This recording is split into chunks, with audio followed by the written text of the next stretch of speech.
আজকে তোমাদের সাথে কোনো ব্লগ নয়, একটা সম্পূর্ণ নতুন রকমের ভিডিও শেয়ার করব। আজকে আমি করব গোপালের মেকওভার। আর মাত্র কিছুদিন পরেই গোপালের জন্মদিন, তো গোপালের জন্মদিনের জন্য গোপালের নতুন অঙ্গরাগ তো করতেই হবে, আর সেটাই আজকে করব। আর গোপালের অঙ্গরাগ করার জন্য আমি এখানে ফেব্রিক কালার, পুরোনো রঙগুলোকে তোলার জন্য আমি ইউজ করেছি নেল রিমুভার, ব্রাশ আর আছে তুলো। তো এই জিনিসগুলোই আমি আজকে ব্যবহার করে গোপালের অঙ্গরাগ করব।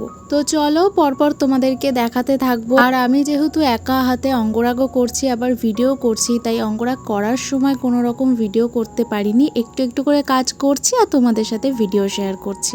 দেখো কথা বলতে বলতে পুরো রংটা তুলে ফেলেছি। আগের রংটা তুলতে আমার অনেকক্ষণ সময় লেগেছে, তারপরে এতদূর কাজ করে রংটাকে শুকাতে দিয়েছিলাম, আবার করেছি সন্ধ্যাবেলায় কাজ। এরই মধ্যে দুপুরবেলায় গোপালের হেয়ারটা চলে এলো। আমি একটা দিদির কাছ থেকে গোপাল সোনার জন্য সুন্দর হেয়ার অর্ডার করেছিলাম। তোমরা যদি হেয়ারটার ভিডিও দেখতে চাও তাহলে অবশ্যই আমাকে কমেন্ট করো, তোমাদেরকে দেখাবো।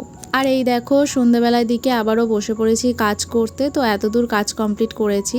আর জানো তো আজকে না এই সময় ঘন্টুকে ভীষণ মিস করছি, কারণ এই সময় ঘন্টু থাকলে কত মজা করতো। আর এখন ওয়েদার চেঞ্জ হচ্ছে, তো সব বাচ্চারই শরীর খারাপ হচ্ছে। ঘন্টুরও শরীর খারাপ হয়েছে, ও হসপিটালে ভর্তি আছে। অঙ্গরাগ করতে করতে গোপালের কাছে একটা জিনিসই চাইছিলাম, গোপাল তুমি ঘন্টু সোনাকে তাড়াতাড়ি সুস্থ করে বাড়ি ফিরিয়ে দাও, আর তোমার জন্মদিনে যেন ও খুব মজা করতে পারে। আর এই দেখো গোপালের ফুল মেকওভার কেমন লাগছে গোপালকে অবশ্যই জানিও। গোপালের নতুন মেকওভার তোমাদের কেমন লাগলো। এবারে আমি গোপালের বডিটা একদমই সিম্পল রেখেছি, কোনো রকম কোনো কালার ইউজ করিনি। এটা দেখতে ভীষণই ভালো লাগছে। তোমাদের কেমন লাগছে অবশ্যই জানিও কমেন্টে। আর তোমরা যদি গোপালের জন্মাষ্টমী শপিং ভিডিও দেখতে চাও তাহলে অবশ্যই আমাকে কমেন্ট করো। তো চলো আজকের ভিডিওটা এখানেই এন্ড করছি। সবাই খুব ভালো থেকো, সুস্থ থেকো। রাধে রাধে।